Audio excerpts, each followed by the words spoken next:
Sorry about that, I accidentally stopped the first one. I was about to read from the Bill of Rights here. And I was pleading with you not to participate in these electoral processes. The only thing that's ever going to change anything in this nation is if the masses wake up and stop participating in the criminal system we have. Non-compliance.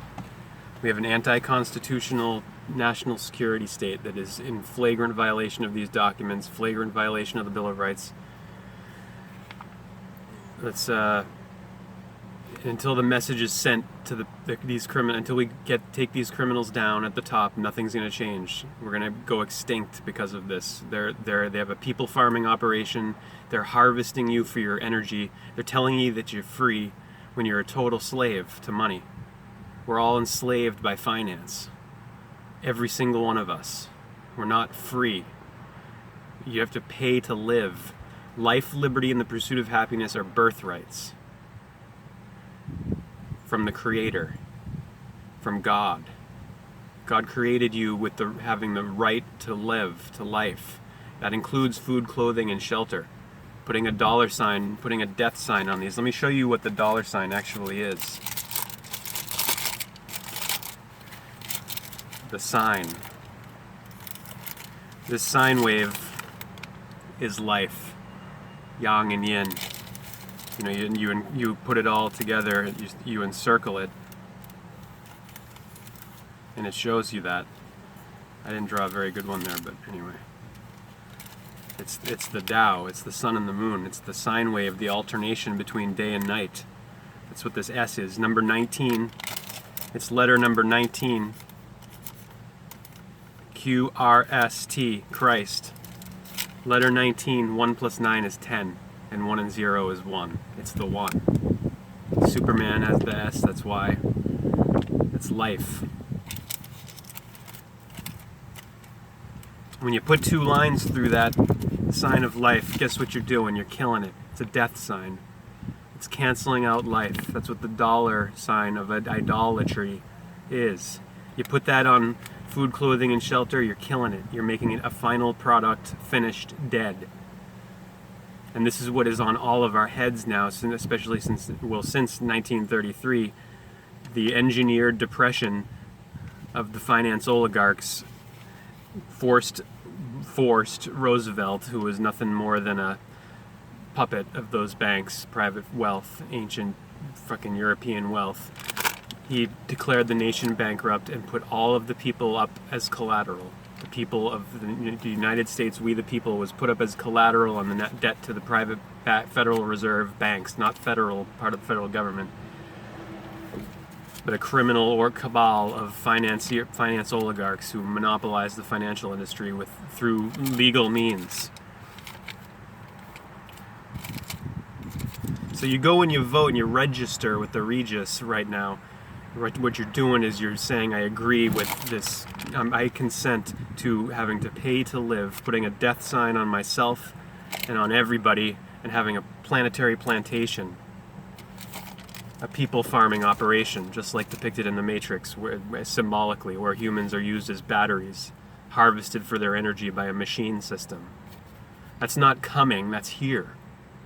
And our world is devastated, and we've got a glitzy screen, multimedia, electronics reality placed over that to distract and hypnotize, spellbind the public, because the gospel of the Bible doesn't work anymore, so they got to use mass media and mass hypnotism. Mind control, MK Ultra, applied. So don't go and vote. Read your founding, get copies of your founding documents, and research and study what this country actually is, what it's supposed to be.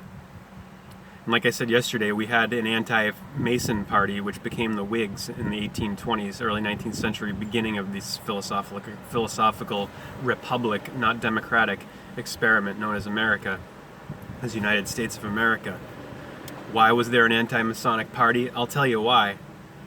Because people were hip to the fact that the Freemasons are a criminal group and they're protecting each other and getting away with murder, literal murder. Look into it, look it up. The anti-Masonic party. Today we need something like that again, because both Democrats and Republicans are Freemasonic fronts. Corporate fronts. All the corporations are Freemasonic fronts, like Amazon, who owns this freaking whole paycheck operation. Whole Foods. Holy Foods. Money, this dollar sign, the economic system we live by is debt. It's nothing but that. So like I said, go and keep voting for these corporate candidates and this corporate system. See where it gets you. It's going to get us all extinct quick. Because it's not coming, it's happening now. Like I said, by 2020, 2/3 of animals will be extinct. We're killing our mother. Our environment is our mother. This is serious shit. It's no time for bullshit and joking around and, burying your head up your ass and keeping up with the Joneses, conformity. As Kenneth JFK said, conformity is the jailer of freedom. As Rollo May said, the enemy of courage is not fear, it's conformity.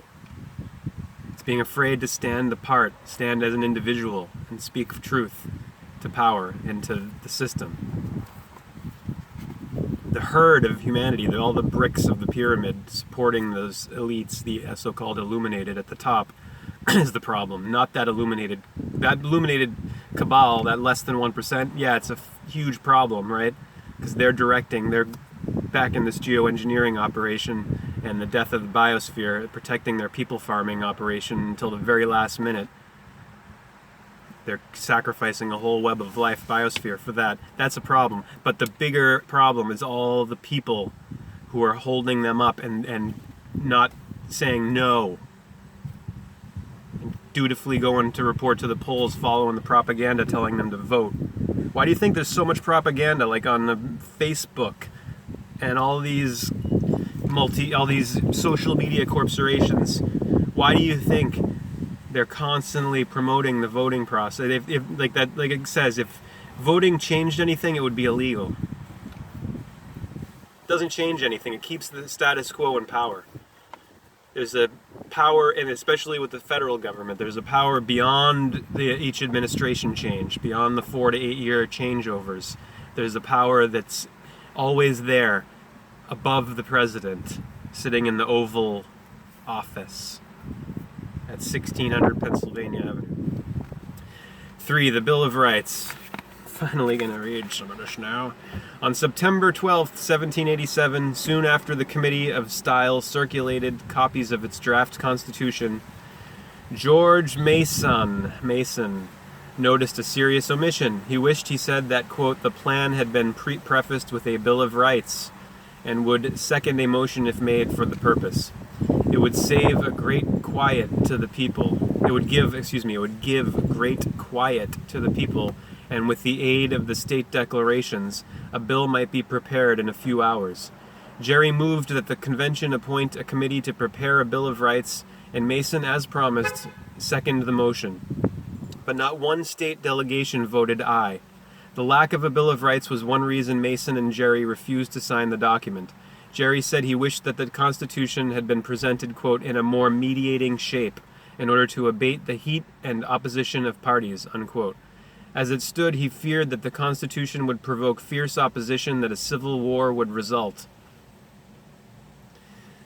Why, then, was there so little support for Mason's idea? Perhaps the delegates were exhausted after struggling through a long, hot summer and wanted to finish their work and go home, except that they were willing to make other changes in the Constitution. Perhaps they thought that a Bill of Rights modeled on those of the states would include some variation on Mason's words of 1776 that, quote, all men are born equally free and independent, unquote, which would alienate slaveholders and make ratification of the Constitution even more difficult. Virginia had already seen the inconsistency between those words and the institution of slavery in June 1776, and altered Mason's draft to try to get around the problem.